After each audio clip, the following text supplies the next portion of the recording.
5 věcí, které jsem se naučil během prvního roku budování startupu.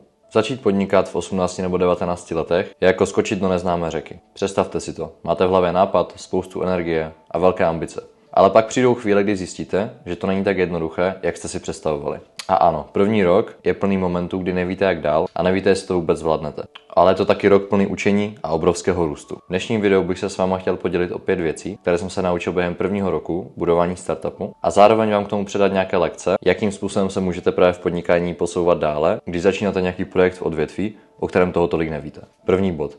Nejdůležitější je mít ten správný tým okolo sebe. Na začátku jsem si myslel, že všechno jsem schopný zvládnout sám, ale postupem času zjistíš, že podnikání je týmová hra, ke které potřebuješ lidi, kteří doplňují to, co ti chybí. Protože pokud buduješ nějakou firmu, která má později být nějak škálovatelná, tak pokud by si to měl dělat sám, tak musíš zastávat nějakých 10 až 20 rolí ve firmě, které by jiní lidi mohli zastávat za tebe a daleko lépe. Jako lídr musíte mít kolem sebe lidi, kteří nejenom budou rozumět vaší vizi, ale kteří vám budou skutečně pomáhat v tom tu vizi realizovat. A co je nejdůležitější, musí být ochotní pracovat i v těch nejtěžších chvílích. Takže pokud začínáte a jdete do toho s tím, že chcete mít 100% firmy, tak byste se reálně měli zamyslet nad tím, jestli není lepší se s někým o ty procenta podělit, ale mít k sobě člověka, který vás doplňuje a pomůže vám v těch nejhorších chvílích. Protože i podle statistiky člověk, který začne nějaký startup sám, tak většinou po roce buď vyhoří, anebo prostě nestíhá. A reálně těch jeho 100% vlastně ve výsledku nic neznamená. Za druhé, neřešte detaily, ale soustřeďte se na věci, které opravdu ten produkt nebo tu firmu, kterou budujete, posouvají vpřed. Když začnete podnikat nebo stavět nějaký startup,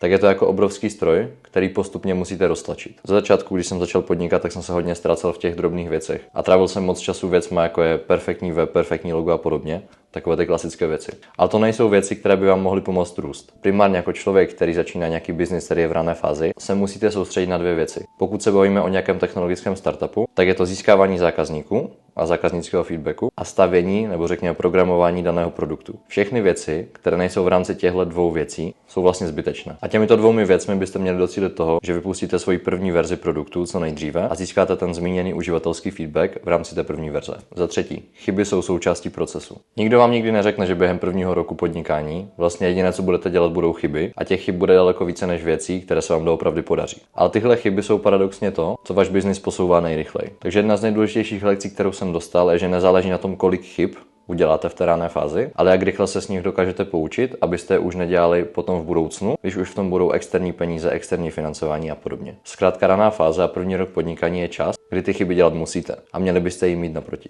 My jsme například první půl rok vyvíjeli platformu, kterou vlastně nakonec nikdo nechtěl. A to byla jedna z chyb, se kterých jsme se poučili a v rámci nějaké druhé verze nebo druhého nápadu jsme to napravili. A hnedka od začátku jsme jasně komunikovali se zákazníky a zjistili jsme brzo, jestli produkt, který děláme, má opravdu potenciál, nebo si to jenom myslíme. Za čtvrté, cash flow je klíčové. Pokud se bavíme o nějakém startupu, který vám hnedka nebude vydělávat peníze, a z největší pravděpodobností bude třeba 2, 3, 4 roky v nějakých červených číslech, tak je nesmírně důležité mít k tomu nějaký cash flow. Já osobně jsem to měl tak, že při vyvíjení startupu jsem aktivně budoval ještě jednu firmu, která mi zajišťovala to, že budu mít peníze na život a peníze, které můžu investovat postupně do toho startupu. A tady je hodně důležité slovo, kterým je time management. Protože pokud budete 2 projekty najednou, tak je to zkrátka nějaká oběť a bohužel to funguje tak, že do ani jedné věci nemůžete dát svojich 100%. Proto je nesmírně důležitá efektivita a musíte využít na začátku každou minutu, kterou ve dne máte. V rámci cashflow máte 2 základní varianty. Buď to svůj startup a váš život v rámci rané fáze financujete z vlastních zdrojů,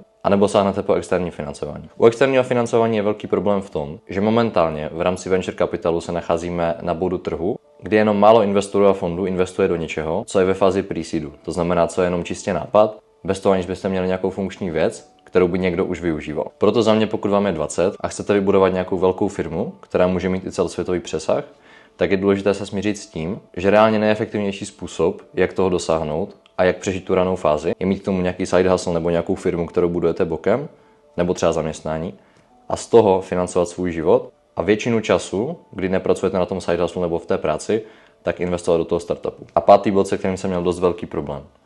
Networking a navazování vztahu, nejenom s investory, ale i se zákazníky, je ta nejdůležitější věc. Pokud jste hodně zaměření na výkon, tak vám hodněkrát utíkají věci, jako jsou třeba mezilidské vztahy nebo vztahy se zákazníky, investory a podobně. Je ale důležité si uvědomit, že to, co děláte a produkt, který vyvíjíte, tak v tomhle produktu nejste nejdůležitější vy.